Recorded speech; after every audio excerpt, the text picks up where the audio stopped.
Chers citoyens du monde, chères personnes dans le chat, chers fans du Rendez-vous de l'étrange, aujourd'hui, je vous parle d'un cas très peu documenté.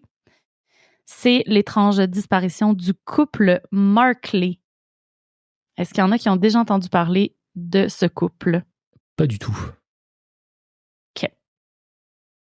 Alors, en fait, le couple en question, c'est John et Shelley Markley, qui sont disparus en 1995. C'est un cas tragique qui a bouleversé la famille et la communauté. Le couple a mystérieusement disparu de leur domicile en laissant derrière eux leurs 5 enfants âgés entre 8 et 15 ans.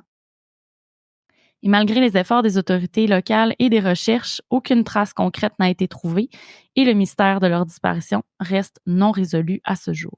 L'affaire a suscité beaucoup d'attention médiatique à l'époque et est resté un cas d'intérêt pour de nombreuses personnes qui espèrent toujours trouver des réponses sur ce qui est arrivé à John et Shelley Markley. La disparition de parents laisse toujours une marque profonde, surtout pour les enfants qui ont dû grandir sans savoir ce qui est arrivé à leurs parents. Donc, je vous mets un petit peu en contexte. En 1995, John Jr. Markley a 36 ans. Sa femme Shelley Markley, née Applequist, a 32 ans, tout juste 32 ans, et ils habitent en Ohio, dans la petite communauté de Bristolville, c'est dans le comté de Trumbull. Fait intéressant, dans le comté de Trumbull, on compte 18 villes fantômes. C'est une zone qui est assez rurale, c'est près de différentes rivières et il y a beaucoup de marécages. Donc, le couple est ensemble depuis pratiquement toujours. Ils sont mariés depuis 16 ans. Je vous fais faire le petit calcul. Shelley a 32 ans, à peine. Attends, ils se sont mariés à 16 ans? Elle s'est mariée à 16 ans. C'était légal, ça? Lui à 23. Ouais, avec l'autorisation des parents, tu peux te marier à 16 ans. Comme ils ont une fille de 15 ans, j'imagine que soit qu'elle était enceinte ou qu'elle est tombée enceinte très rapidement, puis ils ont décidé de se marier. Mais elle a pas contracté, elle. C'est ses parents qui ont contracté à sa place, alors. De qui? Shelley? Bah ouais. Oui, Shelley, ses parents ont contracté, puis elle aussi, elle a contracté. Ça fait une double contraction. Bon, bah c'est bon, alors. Ouais. Donc, ils se sont mariés très jeunes. Ils sont ensemble depuis toujours, comme je disais. Ils ont 5 enfants. 4 filles de 15 ans, 14 ans, 13 ans et 12 ans. Leurs noms sont Ruthie, Stacy, Bonnie et Crystal. Et ils ont aussi un garçon de 8 ans qui s'appelle Johnny, comme son père. Donc, c'est une famille très unie. Les Markley considèrent leurs enfants comme la prunelle de leurs yeux. Le 15 décembre 1995, c'est aussi l'anniversaire de Johnny, le fils, qui célèbre son 8e anniversaire. John, le père, ne se rendra pas au travail cette journée-là parce qu'il est en congé d'invalidité pour des douleurs au dos.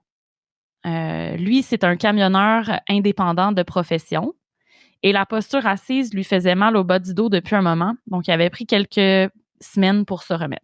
Shelley, elle, est mère au foyer. Dans le fond, à 16 ans, elle s'est mariée, elle a eu ses enfants, elle est restée à la maison. Malgré le fait que ses enfants sont grands maintenant, elle est toujours mère au foyer. Elle demeure normalement à la maison durant la journée. Donc, vers 8h30 le matin, après la routine matinale, l'ensemble des enfants se rend à l'école. De prime abord, la journée est normale. Toutefois, à leur retour de l'école en fin d'après-midi, ils vont constater que leurs parents ne sont pas au domicile. Ils se sont dit que les parents sont sûrement allés se promener ou chercher aller au magasin. Donc, ils vont attendre un petit peu. Puis, par la suite, ils se rendent chez leur oncle et leur tante qui résident non loin.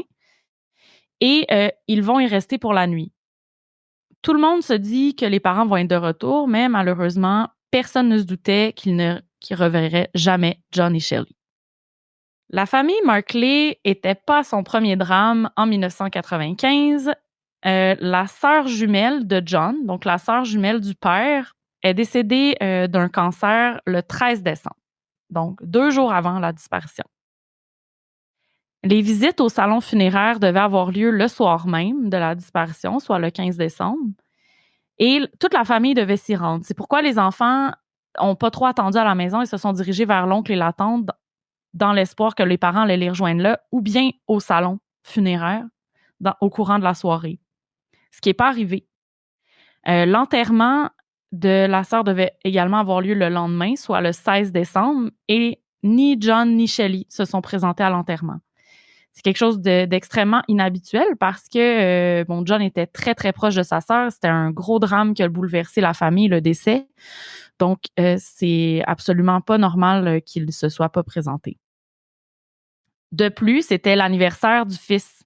Donc, très, très étonnant que les parents ne soient jamais rentrés. Il semblait évident que John et Shelley allaient ressurgir, au moins à l'église là, pour rendre un dernier hommage à la sœur de John, mais non. C'est vraiment là que la famille s'est mise à être inquiète et ils ont alerté tout de suite la police du comté de Turnbull pour signaler la disparition. Il y a une enquête qui va être déclenchée et qui durera plusieurs semaines, mais aucune trace du couple ne sera retrouvée qui peut aider à déterminer de quelle façon ils ont pu s'évaporer dans la nature, de la façon dont ils l'ont fait. Donc, on est le 15 décembre, n'est-ce pas? Donc, les enfants ont passé Noël à attendre et le jour de l'an également en se disant que les parents allaient peut-être revenir. Donc, juste pour information, ils sont restés avec leur oncle et leur tante, là, finalement, là, dans leur maison. Puis, après un certain temps, l'oncle et la tante ont commencé à prendre soin d'eux directement dans leur domicile familial. Donc, on va réaliser durant l'enquête qu'il y a plusieurs éléments très louches qui entourent les circonstances de la disparition des Markley. Donc, d'abord, lorsque les enfants sont revenus de l'école le 15 décembre, la porte était déverrouillée.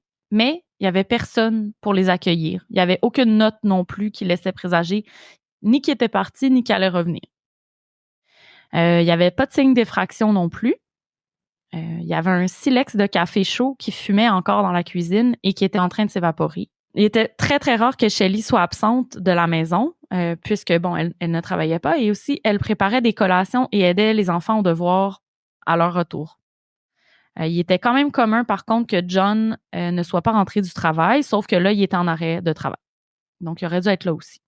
À l'étage, le cabinet où les armes étaient rangées, je me suis mis un point d'interrogation. Je ne sais pas combien ils avaient d'armes et de quelle nature étaient les armes, mais il y avait un cabinet à armes en haut qui était barré habituellement, qui là était déverrouillé et ouvert, et certains items étaient manquants. Bon. Ensuite, le coffre-fort familial était également ouvert et placé sur la vanité de la salle de bain de la chambre des maîtres, et il y avait plusieurs papiers importants, dont des documents d'identité et des certificats de naissance qui étaient éparpillés dans la pièce. Les lits étaient défaits et des vêtements traînaient dans la chambre. Donc, il n'y avait pas de signe d'effraction, mais c'était quand même le bordel. Au rez-de-chaussée, la montre bracelet de John était placée sur une tablette au-dessus de la cuisinière, ce qui est un endroit assez inusité. Il y avait une tasse de café à moitié bu et le paquet de cigarettes Marlboro de Shelley. Ce qu'il faut savoir, c'est que Shelley fumait plus d'un paquet de cigarettes par jour et ne serait probablement jamais partie sans ses cigarettes ni son briquet. Il n'y a aucun autre effet personnel qui est manquant lors de l'enquête, mis à part un chéquier. Donc, il y a une analyse de l'activité bancaire qui a été effectuée et il n'y a aucune transaction qui a été effectuée après le 15 décembre. La dernière transaction était un retrait par chèque de 1 000 $. Donc, j'avais oublié que ça existait, mais je ne sais pas si c'est le même chez vous aussi, mais tu pouvais te faire à toi-même un chèque pour aller retirer de l'argent sans carte bancaire. Il fallait comme aller au comptoir, donner un chèque, puis donner l'argent du chèque. Ah ben je connais pas. En tout cas, ça me parle pas. OK. Fait que mettons, j'ai un chéquier à mon nom. Je me fais un chèque à moi-même pour 1 000 $. Je vais au comptoir, je donne ça. Ils vont me retirer 1 000 $ de mon compte. Ok. Puis ils vont le donner. C'est l'ancienne technique quand t'avais pas de carte bleue, quoi. Ouais.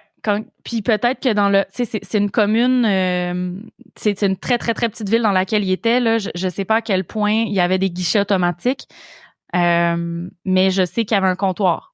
Donc, il y a un retrait par chèque qui a été fait de 1 000 $. Et autre fait intriguant, John avait une Corvette 1978 qui était toujours dans le garage. Donc, elle était toujours là. Habituellement, elle était couverte d'une bâche de plastique, mais là, la bâche n'était plus là. La voiture était là, mais pas la bâche. Ok. Vers 10h36 du matin, le 15 décembre, donc le matin de la disparition, le pick-up Chevrolet rouge et argent de John serait passé au service au volant d'une succursale de la banque One. Donc, en plus que les relevés bancaires montraient qu'il y avait une transaction, la caissière au service au volant de la banque se souvient d'avoir vu le camion de John, elle peut les identifier, elle les connaît. C'est un petit... J'imagine c'est une petite communauté, les gens se reconnaissent. Toutefois, elle dit aussi avoir vu un homme inconnu qu'elle ne peut pas identifier dans le camion, qui était avec John et Shelley. Elle déclare les avoir vus à 10h36, puis il y a un relevé de transaction aussi qui corrobore. Ça dit aussi que le couple avait déposé un montant de 1 500 $ quelques semaines auparavant dans le compte, après avoir été approuvé pour un prêt du même montant. Donc, ils ont eu un prêt de 1 500 $, ils ont déposé l'argent dans le compte, et cet argent devait permettre à John de s'équiper de nouveaux pneus pour son camion semi-remorque qu'il utilisait pour travailler comme transporteur. Le pick-up a été retrouvé vide à 16 km de la résidence dans le stationnement d'un commerce local. Les clés étaient manquantes. On a retrouvé le téléphone cellulaire du couple dans l'habitacle du camion et une bâche, celle qui couvrait la corvette, derrière, là, dans la boîte arrière du camion, avec un pneu de semi-remorque. Donc, en 2000, il y a un article qui est sorti 5 ans après la disparition où la famille, les enfants sont rendus dans la vingtaine puis essaient toujours de s'expliquer un peu la disparition de leurs parents. Donc, 5 ans plus tard, là, il n'y a toujours aucun corps qui a été retrouvé, qui peut être identifié ou qui peut présenter des indices pouvant démontrer qu'il s'agit de leurs parents. En 1999, la famille Markley a décidé de déclarer leurs proches comme décédés légalement. Moi, je pensais que c'était 8 ans. Je pense qu'au Canada, c'est 8 ans. Je sais pas c'est quoi la règle aux États-Unis, mais je sais qu'au Canada, c'est plus que ça. Au Québec, en tout cas. Mais ça permet peut-être de débloquer des fonds ou des assurances pour les enfants, notamment pour leur scolarité. Peut-être qu'ils devaient sûrement en avoir besoin, quoi, je pense. Peut-être que si t'es orphelin aussi, il y a des choses des services qui s'offrent, je sais pas. Donc, il y a 3 des 5 enfants à ce moment-là, en 2000, qui sont retournés habiter dans leur maison. Dans le fond, ils vivaient plus avec l'oncle et la tante. Ils ont comme repris la maison familiale, les enfants. Récemment, le Doe Project, dont j'ai déjà parlé, ont fait des fiches des 2 parents sur leur site. Et dans le fond, c'est un signe qu'ils pourraient commencer à comparer l'ADN des enfants avec des corps non identifiés qui ont déjà été retrouvés. Parce que, bon, si ça fait, tu sais, là, en 95, ça fait longtemps maintenant, là, ça va faire 30 ans bientôt qui ont disparu. Donc, même si on trouvait des ossements, ça serait difficile de les identifier. Et il y a déjà des ossements peut-être qui ont déjà été retrouvés, qui n'avaient pas encore la technologie pour identifier les corps, uniquement que l'ADN, c'est relativement récent. Donc, le fait qu'il y ait des pages sur le Doe Project veut peut-être dire qu'ils sont en train de comparer des corps avec l'ADN des enfants. OK. Donc, dans les hypothèses et les discussions, j'ai été sur Reddit un petit peu. Bon, il n'y a pas beaucoup de motifs. Je veux dire, 1 000 $ qui a été retiré, est-ce que tu enlèves des gens? Est-ce que tu les tues pour 1 000 $? C'est très peu crédible. OK?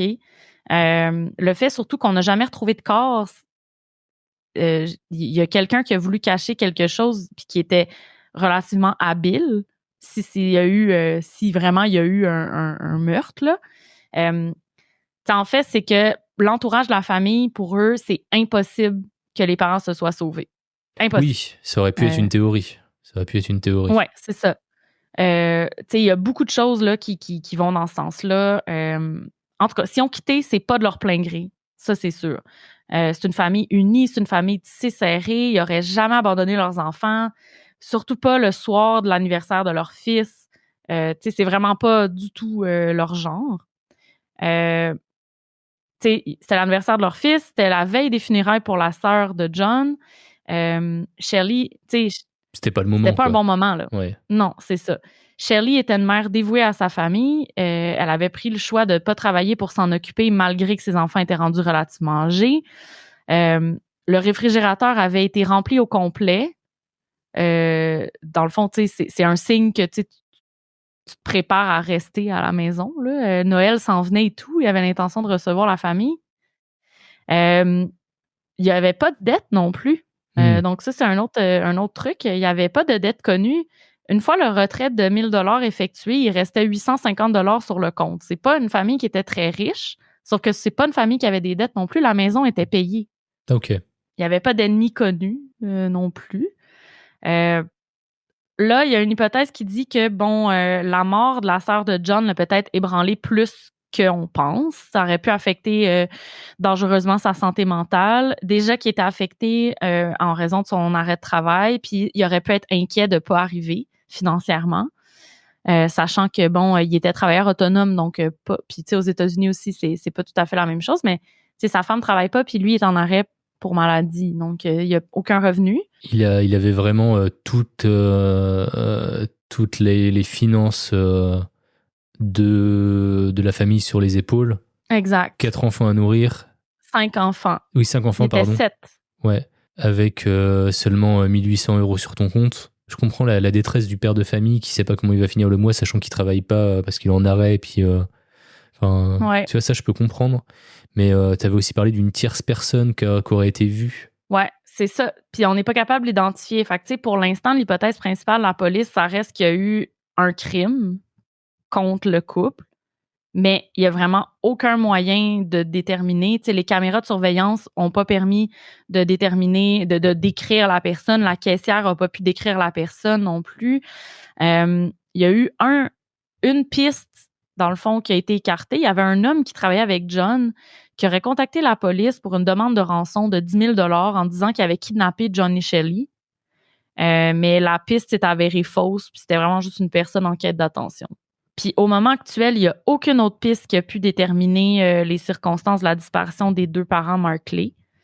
Au moment actuel, la famille les considère comme décédés. Genre, on comprend qu'ils ont fait faire les démarches pour les déclarer décédés, mais ils n'ont vraiment pas l'impression qu'ils sont vivants parce qu'ils seraient probablement revenus. Ils auraient voulu voir leurs enfants grandir.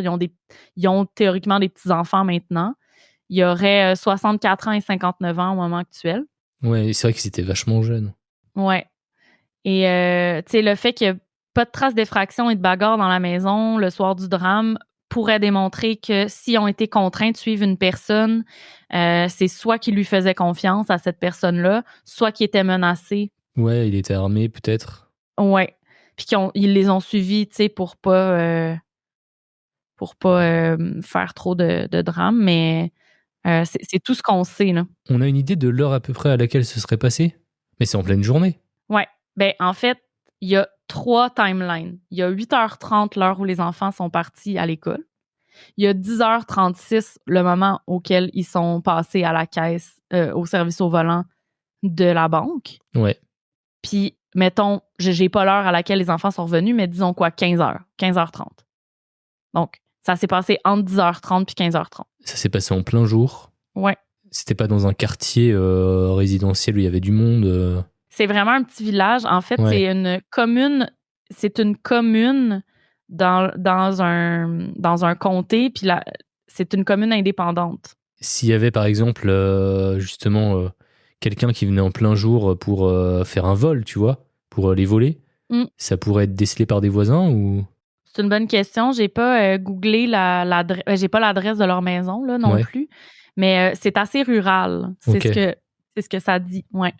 Est-ce que ça pourrait être un vol qui aurait mal tourné?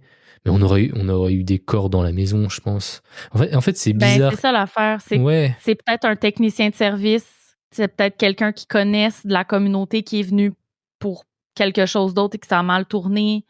C'est difficile à dire, là, dans le fond. Tu sais, ce qu'ils cherchent, là, c'est que s'ils trouvent des corps, il y a seulement une façon de déterminer, sans faire de trucs ADN, là, c'est que Shelley avait sur elle des bijoux, tu sais, son jonc de mariage et des boucles d'oreilles aussi spéciales.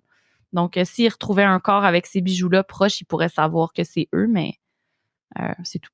Donc, les 5 enfants, en date d'aujourd'hui, savent absolument pas qu'est-ce qui se passe avec leurs parents, puis ils sont morts ou vivants. Voilà. Ouais, et puis a priori, ils avaient aucune raison de disparaître. Non. Très, très, très, très, très étrange, effectivement. Et en fait, on a quoi comme théorie? Donc, on a la fugue des parents, on a une infraction qui aurait mal tourné, avec une tierce personne, en gros. Tu sais, dans le fond, OK, le chéquier est disparu. Fait que là, on peut se dire il y a un motif, mais dans le fond, il n'y a jamais eu d'autres transactions que le 1 000 qu'eux-mêmes ont retiré. Donc, s'il y avait eu vraiment un vol ou l'intention malveillante de vouloir retirer de l'argent au couple, premièrement, ils n'ont pas visé les bonnes personnes. C'est pas des gens qui avaient de l'argent. Puis deuxièmement, 1 000 really? Genre, tu vas tuer des gens pour 1 000 $. Ben, en tout cas, clairement. Ça fait pas vraiment de sens, là, on est d'accord? Il y avait pas de dette connue. Il avait contracté un prêt à la banque pour des pneus. Donc, tu sais, c'est une dette, je veux dire... il avait contracté... modeste. Premièrement, là, oui, il avait contracté. Mais tu sais, c'est une dette modeste qu'ils n'ont pas pris d'un Shylock, là. Je veux dire, clairement, ils ont pris un prêt à la banque, là. Donc, je pense pas que c'est le genre de personnes qui vont aller emprunter de l'argent à des personnes qu'ils connaissent ou qui se mettent dans le trouble pour 1 000 $, encore une fois. Tu sais, c'est pas des grosses dettes, puis je sais pas comment expliquer pourquoi quelqu'un leur voudrait du mal, en fait. Il y a Laura LVS qui dit où le mari a pété un câble, tué la femme et s'est enfui, ou l'inverse. Mais c'est vrai que je pourrais comprendre la détresse au niveau de l'argent. Ils viennent de contracter un prêt. Ils n'ont pas de revenus fixes parce que il est entrepreneur, c'est ça. Il travaille. Ouais, il est transporteur routier à son compte. Il est à son compte. C'est la seule source de revenus et actuellement, c'est pas le cas, quoi. Non, sa sœur est morte il y a 2 jours. C'est ça.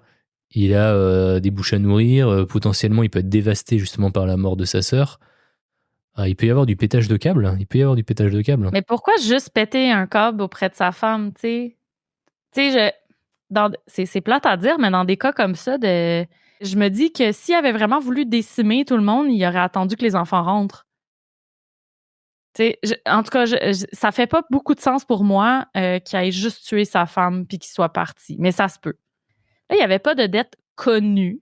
Oui. Mais bon, on sait pas sa vie, hein? Je sais pas, moi. Qu'est-ce qui se passait? Peut-être qu'il y avait une vie secrète dont on n'a absolument pas connaissance, pardon. Ça, c'est possible. D'après moi, Shelley, elle n'a pas de deuxième vie, mais est-ce qu'on sait si John avait une deuxième vie ou non? Je sais pas.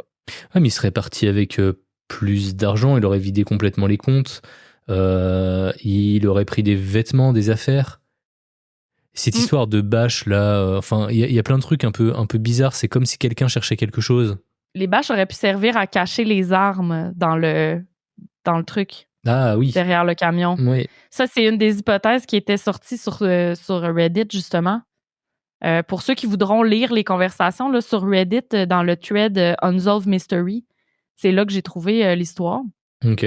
On mettra toutes les sources. Justement, les gens échangent sur les motifs possibles. Il y en avait un qui disait, on sait pas le motif, mais on peut extrapoler que la bâche en question, c'était peut-être la seule bâche qu'il y avait dans la maison. C'est pour ça que c'est elles qui ont pris. OK? Pour cacher quelque chose, un pick-up, c'est ouvert à l'arrière, donc on peut pas non plus mettre des armes, mettre un corps, par exemple, à la vue. OK? Donc, la bâche servait à cacher des choses. Ouais. La bâche est restée dans le coffre. Pas dans le coffre, mais dans la boîte du pick-up. Ouais. Et dans le fond, ils ont retrouvé le camion dans le stationnement d'une... Là, c'est pas tout le monde qui s'entend, mais ça aurait été comme une quincaillerie, le commerce en question. Ouais. Quel drôle de hasard. Une quincaillerie, qu'est-ce qu'on achète à la quincaillerie? Tout le monde maintenant qui suit l'émission sait très bien ce qu'on peut acheter dans une quincaillerie. Du matériel pour enterrer des gens, notamment. De la corde, des sacs, bref.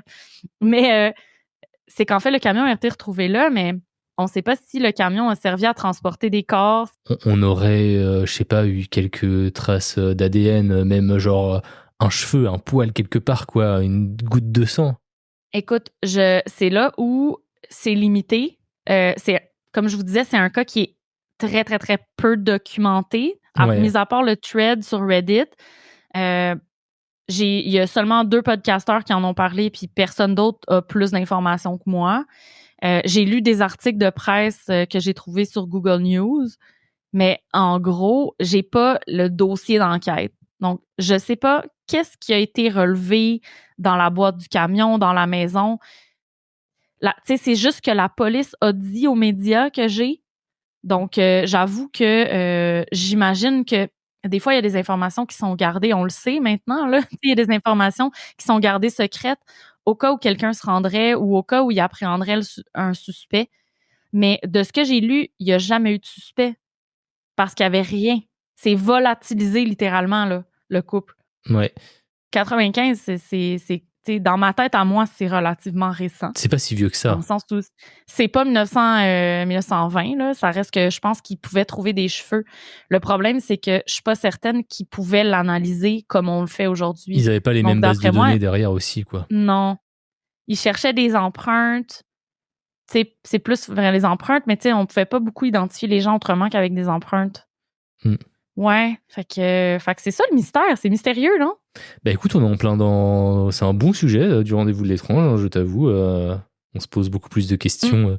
On a passé plus de temps à parler sur les théories que l'affaire en elle-même, hein, je pense. Hein, mais Ben, tu sais, en tant que tel, tout a été concentré dans la disparition, puis l'étude un peu des lieux tels quels une fois qui étaient disparus, mais tout laisse l'impression que encore, ça, c'est d'autres arguments qui font que je crois pas qu'ils sont partis. Ils ont laissé du café sur une plaque chauffante dans la cuisine.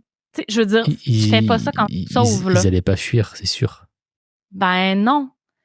Puis tu sais, peut-être même le fait d'aller à la banque, il aurait fermé le café. T'sais. Donc, moi, mon hypothèse, c'est que quelqu'un est venu à la maison, peut-être pour vendre des pneus à John, les a agressés ou contraints de les suivre, les a contraints d'aller à la banque avec eux pour retirer l'argent.